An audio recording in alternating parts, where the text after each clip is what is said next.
What are our plans?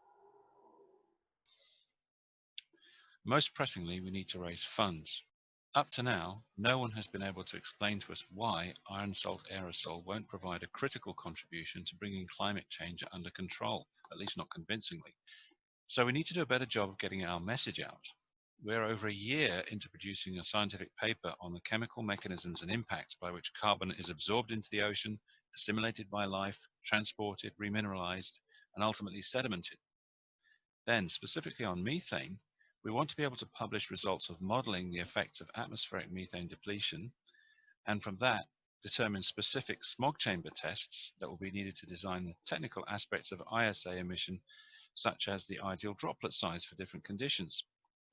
Once we have wider scientific backing, we anticipate the need for all manner of liaison and, of course, funds for the kind of design, testing, and measurement that goes with planning and scaling any program that is intended to improve environmental conditions.